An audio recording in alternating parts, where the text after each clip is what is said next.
Assalamualaikum viewers, this is Gen Sarwar and you are watching Sarwar's Chronicle. As you can see, I have a very engaging subject to discuss with you today.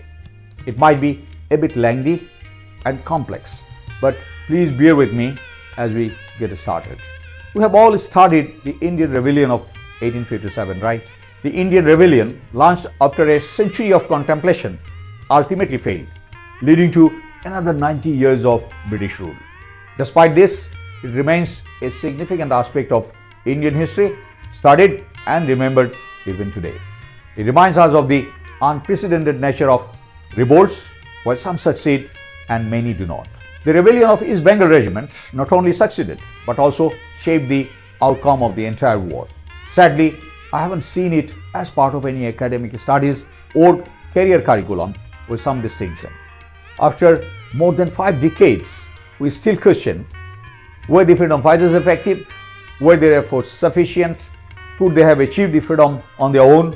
Or is it India that did it all? Without a clear understanding of all these issues, fictional narratives will continue to dominate, leaving us in great peril as a nation. With this, I would like to give you a comprehensive overview of Bangladesh Liberation War, highlighting the rebellion of East Bengal Regiment and the key military determinants of our success. Understanding the Bangladesh Liberation is difficult due to multiple factors. Firstly, it was an imposed war. Secondly, we lacked standing armies to confront with the mighty Pakistani forces. We did not have luxury of inheriting a slice of the British Indian Army as that of the Pakistan Army, and therefore we started from the scratch. East Bengal Regiment, our premier military outfit, grew immediately after the 1947 partition with 2 companies of Bengali Muslim soldiers under J.V.E. Patterson and with Major Ghoni's very personal care.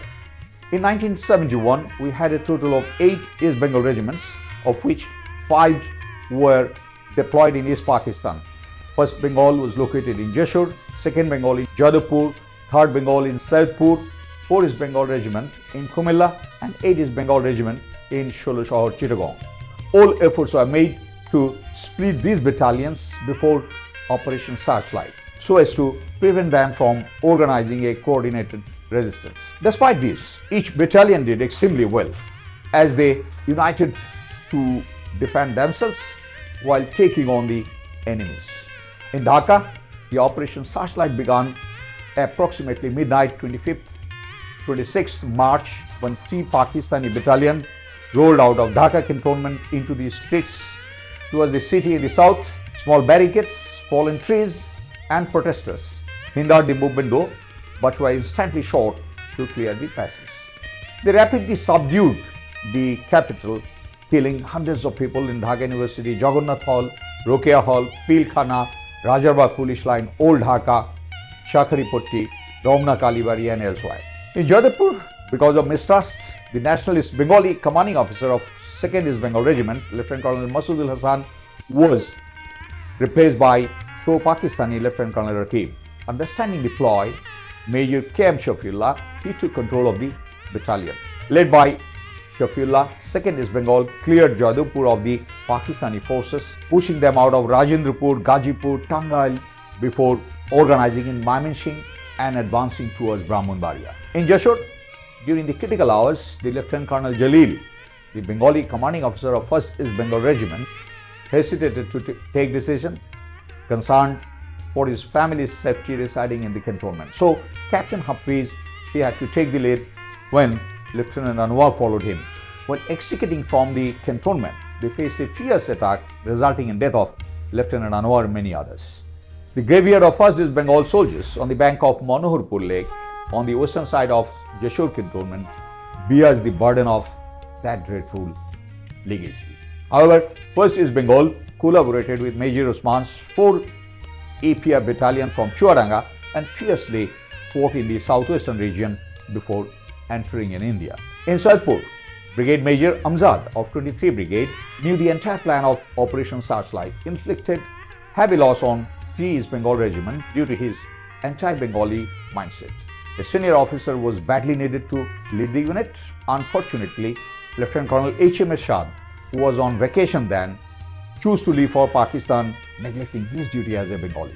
However, Major Nizam led the unit, and as it crossed the Indian border, its strength dwindled to barely 250. The crackdown in Kumilla was horrific. In Kumilla, 53 Brigade comprised of various units, as you can see. Of these, 20 Veloch and 31 Punjab was deployed in Chittagong and Sylhet respectively. Brigadier Iqbal Shafi moved to reinforce Chittagong with 34 Frontier Force, 88 Mortar Battery and Engineer contingent in the early 26 March. Rest of the brigade planned to disarm Fort East Bengal, East Pakistan Rifles Wing headquarters, including District Reserve Police. Accordingly, Pakistani commanding officer of 53 Field Regiment, Lieutenant Colonel Yaqub Malik, and Brigade Major Sultan executed the killing of 17 officers and nearly 1,000 men, including DC and SP in Chittagong cantonment. The survival stories of Captain ATM Haidar, Captain Ainuddin, Second Lieutenant Imamuzzaman and others from Kumilla will for sure captivate you. For Fort East Bengal, Major Shafat and Major Khalid, each with a company, already sent to Brahmanbaria and Sylhet respectively. In Brahmanbaria, Shafat had something in his mind. An opportunity came when the non-Bengali commanding officer, Lieutenant Colonel Khizir Hayat Khan, joined him with rest of the unit on 25th March. On 27th March, when the commanding officer and other officers gathered in the office at 10 a.m., Lieutenant Harun and Lieutenant Kabir stood up at arms, signaling their arrest. Shafat seized the opportunity, declared his intention, arrested them and revolted. On the same day, Khalid returned and took control of Fort East Bengal Regiment and fought effectively in Kumilla Brahmanbaria area. In Chittagong, Major Jia's revolt, including his declaration of independence, had tremendous impact. Each battalion faced unique circumstances during the crackdown, leading to independent revolts, making coordination extremely difficult. In such a situation, Jia's declaration brought a sense of relief and unity among all those fighting. I was told about it, and having known the earlier background that the Pakistanis were out to kill our people, the civilian population and the Bengali army personnel, we had no other way but to take up arms and fight our way out. As a last resort, I wanted to tell the world what was happening, and I went up the air in the evening and I made the declaration. On behalf of our great national leader, the Supreme Commander of Bangladesh, Sheikh Mujibur Rahman, do hereby proclaim the independence of Bangladesh. So after the 20 Veloch massacre in Chittagong cantonment, those who sneaked out of the cantonment gathered together took a position in Shubopur facing Dhaka to stop any advancing forces from Kumilla or Dhaka. You remember I mentioned about the Brigadier Iqbal Shafi's reinforcement that was sent from Kumilla to Chittagong? Well, on the evening of 26 March, his contingent massed up with the Shubopur defense, resulting in loss of 154 lives, including the commanding officer 24 Frontier Force, Lieutenant Colonel Shahpur Khan Bakhtiar. So after the deaths of CO and the 2IC, Bengali Major Amzad, he took over the command, while Second Lieutenant Jafar Imam, he escaped to join the war. Failing to contact with Chittagong, the Pakistan Army sent a helicopter led by Bengali Major Mannan, later turned into a business tycoon and a politician. While on the hunt for freedom fighters in Chittagong city, Mannan faced yet another ambush, resulting in death of 19 Pakistani soldiers. Captain Rafiq was then controlling Chittagong city with his APR troops. These are some of the early victories against the Pakistani forces in Chittagong. Meanwhile, on 4th April, Colonel Osmani, he convened a meeting of the senior officers at Teliapara, Hobbyganj, and did some coordination. He worked on the area of responsibility, detailed commanders, and worked on the strategies. They understood the need for the political leadership to immediately form a government, acknowledging the likely consequences the rebellion might have in absence of early legitimacy. So this was a truly visionary idea from these military minds.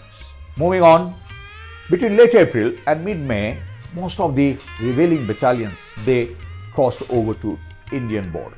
They carried their own weapons and ammunition, later on raided armories, police stations, and ambushed enemy patrols to confiscate more as demand increased. But arranging ammunition was really difficult. With them, Millions of refugees poured into the neighboring Indian states, prompting them to pick up the issue with the central government. Mrs. Gandhi, in an awful temper, looked at me and read out messages from the Chief Minister of West Bengal that thousands of refugees have poured in, from the Chief Minister of Assam, the Chief Minister of Tripura. And she looked at me and said, "What are you doing about it?" "Nothing. What's it got to do with me?" She said, "I want you to do something." I said, "What do you want me to do?" She said, "I want you to march into East Pakistan." I said, "That means war." So she said, "I don't mind if it's war." "Really?" "I certainly am not." Then I said, this was about 23rd of April. I said, "You know, the Himalayan passes are opening, and if the Chinese give us an ultimatum," and I said, "the monsoon will be breaking in a few days' time, and when it rains in that part of the world, it pours. Rivers become like oceans. If you stand on one bank, you can't see the other. My movement will be confined to roads. Because of climatic conditions, the Air Force will not be able to support me. And if I were to go in, I guarantee you 100% defeat." I said to Mrs. Gandhi, "Will you now give me your orders?" "All right." Cabinet would meet again at 4 o'clock. So everybody started walking out, I being the junior one. A smile on my face as I was going out. She said, "Chief, stay behind." I said, "Prime Minister, before you open your mouth, shall I send in my resignation on grounds of health, mental or physical?" And she said, "Oh, sit down, Sam, tell me. Everything you told me is the truth?" I said, "Yes, everything I've told you is the truth." I said, "It's my job to fight to win." Refugee issues not only concerned India, but also alerted the global audience about Bangladesh's situation. Following the crackdown, it became more or less clear that with no immediate Indian support forthcoming, we had to organize, train and fight our war. The refugees provided an option as to how we should organize our forces. But why would they risk their lives? They weren't politically indoctrinated as that of the Bolsheviks or the communist guerrillas. In fact, their desire for revenge was fueled by personal reasons like loss of loved ones or properties. Recall how our grandpas back in the 1970s and 80s often referred to 1971 war as Gondogol'er Bochor instead of Mukti Juddho. No doubt of commitment there, but it reflected their naivety in terms of political awareness. While basic needs like food, shelter and medicine were arranged, acquiring training, arms and logistical support took time as India was carefully deciding upon these issues. As a result, the freedom fighters' operational tempo declined. Meanwhile, the entire country was divided into 11 sectors. Sector 10 comprised the maritime spaces or the areas, although it's not shown on the map. Sectors were organized anti-clockwise, starting from Chittagong as Sector 1 and then can go on until Sector 9, except Sector 11, which is coming up on the top center, being the latest edition. Each of these sectors were placed under a senior military officer, organized into a number of subsectors. Regular troops and Gano Bahini members composed the fighting strength. The Gano Bahini members often referred to as guerrillas. Initially, the Border Security Force India, they looked after Bangladeshi matters, but was soon replaced by the Indian Army by setting up 6 logistic sectors to provide support to the Bangladesh sectors. The 5 infantry battalions formed the nucleus of the Bangladesh forces. Not only initially, rather throughout the war, the mid-level officers of these battalions took on greater responsibilities. Major Khalid is 35, an officer with the Pakistan Army for 13 years, trained as a commander by the Americans. 8 months ago, he was with the Black Watch in Scotland. When he defected from the Pakistan Army in March, he brought most of his brigade, their Chinese weapons, and even their teacups with him. And you have heard yourself yesterday the shelling, the rocketing by the artillery and the aircraft, and then tanks the other day when you went to Feni. This is not border skirmishes. Border skirmishes means all small arm fire. But here a full-scale war is being conducted by the Pak Army. we intend to make the whole nation the fighting force. And the hardcore being provided by the regular troops, that is the Bengal Tigers. It has its good reputation of being good fighters, and it has fought well. The hardcore of the Liberation Army are professional soldiers, but thousands of students and peasants are joining them. There is little time for formal training, so they're sent to the front unarmed and untrained with the regular troops to get experience. And if they're lucky, a gun captured from the Pakistan Army. Ishaq, a 19-year-old student, took us with his patrol to inspect several villages. He's said to have killed 56 men. There was shelling yesterday, and one mortar shell landed here, 3-inch mortar, and it killed a cow, you know. And on that side of the village also, a few civilians were injured by fire from small arms. See, shelling continues here almost all the time, and you've been very lucky enough not to have any. It's not just Jia, Khalid or Shafiullah. Every officer surpassed the age experience, showcasing exceptional planning, leadership and military skills.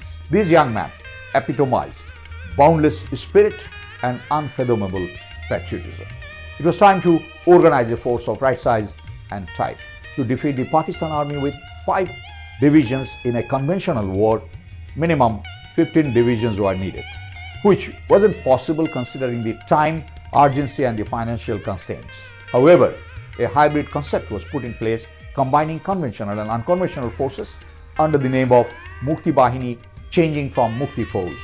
I would love to call it as the ragtag army. So in May, it was decided to enroll 20,000 regulars and 60,000 guerrillas. At the scale of 5,000 recruits per month, it would have taken the entire year to meet the target. To cut the time short, number of recruits increased from 5,000 to 8,000 in July and further escalated to 12,000 in the month of August.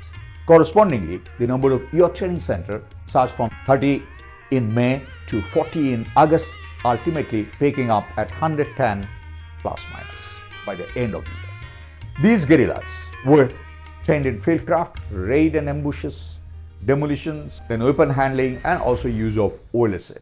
After training, they were sent inside to carry out the guerrilla activities against the Pakistani forces. Being raw, they were initially vulnerable to enemy capture, but gradually improved by joining with the trained soldiers and adapting to the various conditions. The Indian logistics sectors provided monthly salaries, uniform, bedding, food, ration, transportation to both regular and guerrilla forces. The defecting officers from Pakistan Armed Forces did an excellent job by manning the headquarters and the operations room. They also exercised control through its reports, policies, returns, minutes and circulating various orders, etc. About 100 army officers, 38 Air Force officers, 28 retired officers and deserters, they joined the Bangladesh war effort. Additional 130 to 150 cadets joined the Mukti Officers Training Camp, West Bengal in June to meet the rising demand of officers. The first batch joined the war after training in October, while the second batch was still training. The country became independent. Weapons sourced from various countries caused maintenance issues, but India's ordnance factory resolved all those very diligently. Funds came from India, Bengali diaspora, Tripura, Bengal Assistance Committee, NGOs, INGOs, sympathetic government and volunteers. Freedom fighters also carried substantial funds in cash and kinds and were used to support the forces. Many people were willing to fight, but due to lack of structured process and the Indian scrutiny, they got discouraged. So many with military backgrounds and student leaders formed their own group, often employing guerrilla tactics. More than 20 such groups operated within the Bangladesh territory, complementing the Bangladesh war effort. Creation of Mujib Bahini under the Raw's care raised eyebrows among the freedom fighters, but both sides handled the matter maturely without creating much noise.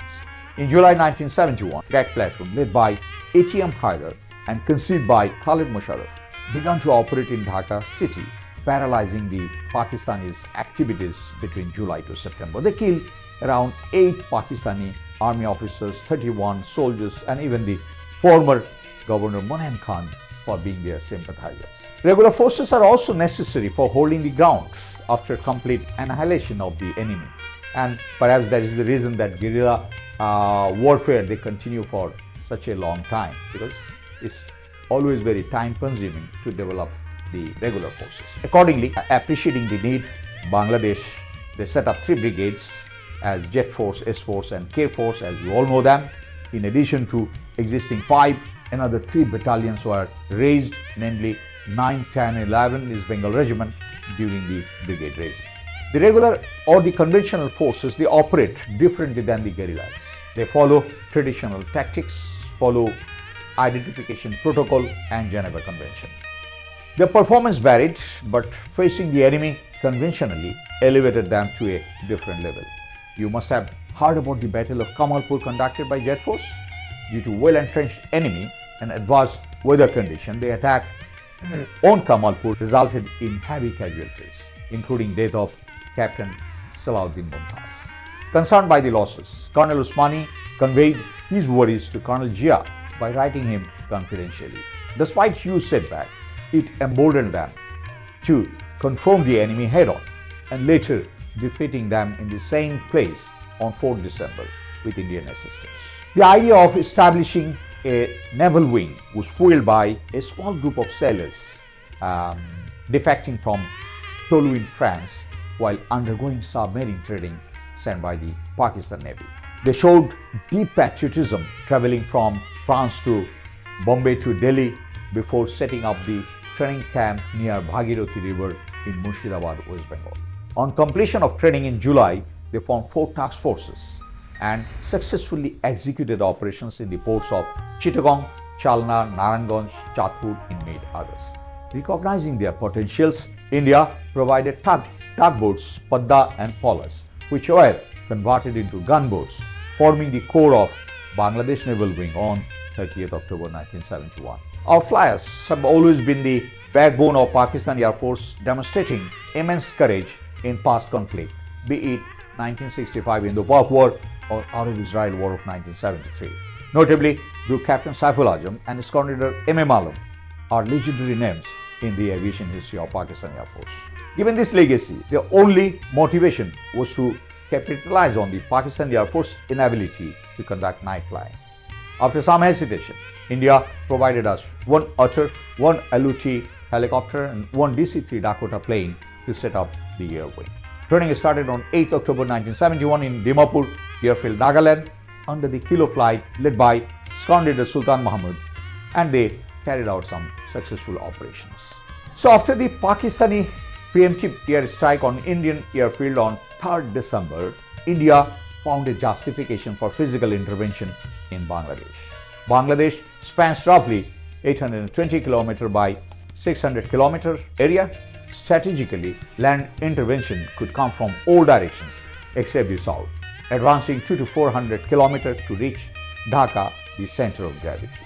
But how much time it would have taken entirely depended on the degree of opposition it would have faced. Advancing against a strong opposition can be slow from a few meters to few kilometers per hour. For example, during World War I, in Third Battle of Ypres, 1 German machine gun stalled British advance for days, causing over 250,000 casualties in a 5-mile advance. Again, with minimal resistance, the progress could be pretty much faster. Allied forces executed a multi-pronged advance from east, southwest, northwest and center. 4 Corps advancing along the shortest route to Dhaka positioned itself east of Magna by 14 December.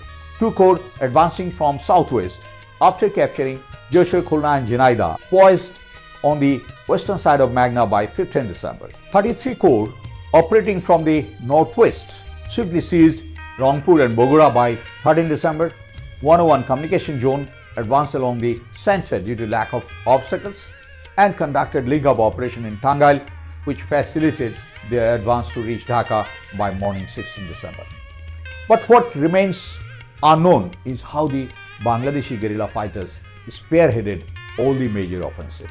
No one will tell you how guerrilla fighters guided the Indian tanks with lantern in their hands under the chilling winter night, and how local boatmen rescued PT-76 tanks while crossing the Magna from the east. Conversely, the Pakistani forces had no support whatsoever, as General Niazi admitted to General Jacob that the freedom fighters had blinded him. Due care was given to the people of Bangladesh, the Mukti Bahini, who played a major role. They created an environment of fear for which the Pakistan army dare not move out. There was a major role.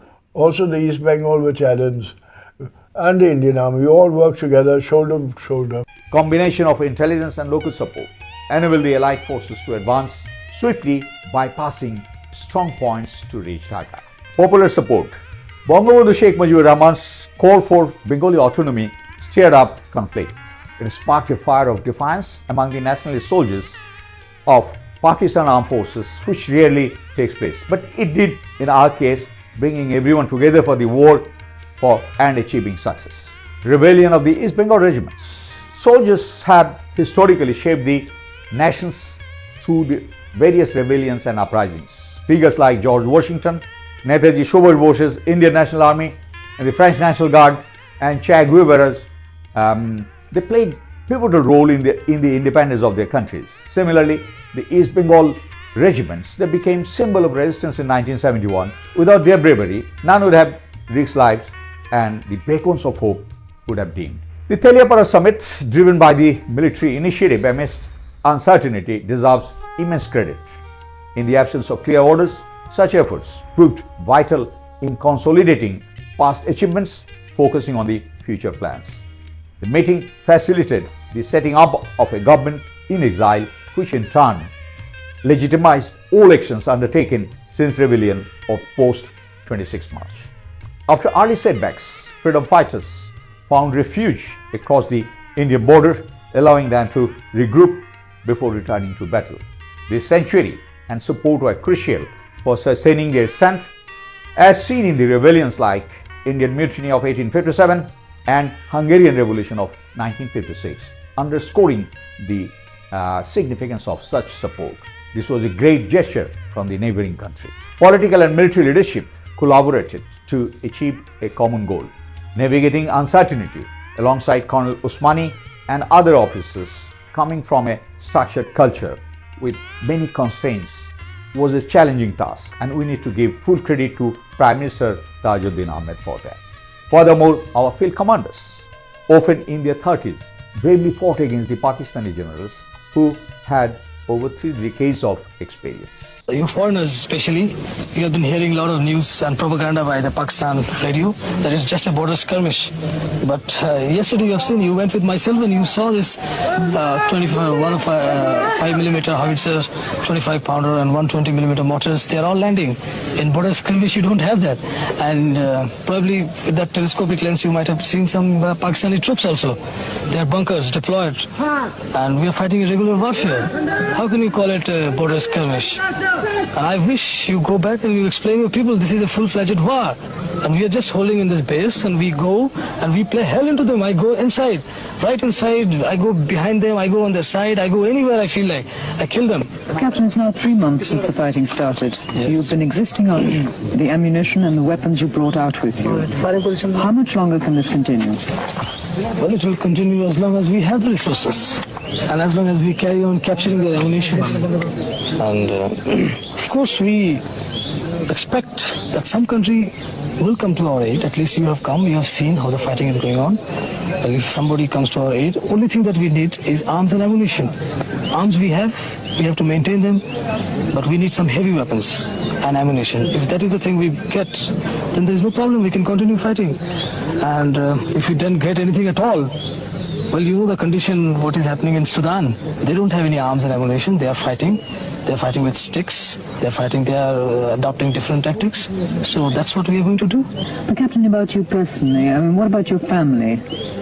My family, in fact, I don't know what is happening to them. I have given up because I have seen the fate of other families when an officer has deserted and joined this Mukti Fauj. What happened to their families? They were all captured as prisoners and kept in the cantonment, and I don't know what has been done. So knowing all this, I ran away. You see? So I gave up. We couldn't have asked for anything better. During the war, resilience was shown through resourcefulness, adaptability, and unity despite facing superior enemy. Sailors converted tugboats into gunboats, and airmen utilized Recce aircraft for bombing missions. To bolster combat readiness, our forces have executed some unprecedented innovations, such as affixing steel plate to augment armor protection in these intricate technical domains. Use of force by the Pakistani military caused all evils. While chasing the freedom fighters, they inflicted destruction, death, injury, making many a victim. Thus, the movement, which was initially confined to urban areas, rapidly spread to the ordinary people living in the far-flung areas. This prompted many to take revenge by joining in the war. Additionally, there were strategic and operational errors contributing to the humiliating defeat. Our guerrillas sought revenge for Pakistani action, not motivated by any particular ideology, yet were very effective. The diversity of motivation underscores guerrilla movement's ability to challenge powers and achieve goals. Swiftly shifting from conventional to guerrilla tactics, our regular battalions effectively countered the enemy. Thousands of volunteers and unique geography allowed us to combine conventional and unconventional warfare methods similar to that of Vietnam War and Cuban Revolution, proving disastrous for the enemy forces. In August 1971, the naval commandos undertook some daring underwater operations that disrupted Pakistani supply lines, drawing global attention. These operations were undertaken in a time when Pakistan's ability to use road communication reduced to only 10%. With naval commanders in operation, the Pakistani forces found themselves pinned to their locations, making them psychologically shattered. Historically aligned with the British interests, the pursuit of strategic advantage by Indian forces concerned their leaders, both political and military, far more than it did to a soldiers fighting on the ground. The entry of Punjabi-dominated Pakistani forces, under the false pretext of protecting East Pakistan from the Hindus, ultimately resulted in a humiliating military failure. In contrast, the growth of freedom fighters from the wanton destruction of East Pakistan served as a powerful motivation, setting them apart. During the last 4.5 months, the Mukti Bahini eliminated near 14,500 Pakistani soldiers and ordered another 2,500. These losses severely depleted Pakistan's foreign reserve, with expenditure reaching $2 million per day to maintain the forces. Major production declines noted, including a 30% decrease in tea production, 35% in jute, and 40% in tobacco. Additionally, the Cornufuli paper mill ceased to operate from November 1971. These disruptions, both physical and psychological, accelerated the final victory by 2 weeks, as acknowledged by General Jacob and General Niazi, two vital stakeholders of the war. The question is, could we afford to lose these 2 weeks, especially with the presence of US 7th Fleet around Bay of Bengal? Perhaps not. In fact, our freedom fighters played a pivotal role in making this difference. The grace of God that I'm here to see Dhaka again as a free country.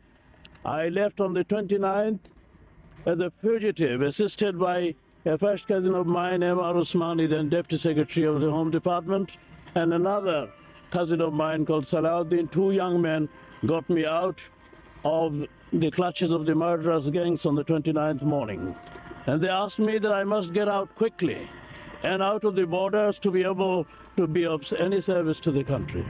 And today, to come back to see here Dhaka in sunshine, still bearing the scars of the genocide, but to see the faces of people looking determined, looking with determination and faith and hope to the future, it is a great, I feel deeply grateful to God to have been able to see this day. We appreciate the support of India, though ideally we would have loved to wrap up the war on our own. Hope you have our version of the 9 months long struggle. Thanks and Allah Hafiz.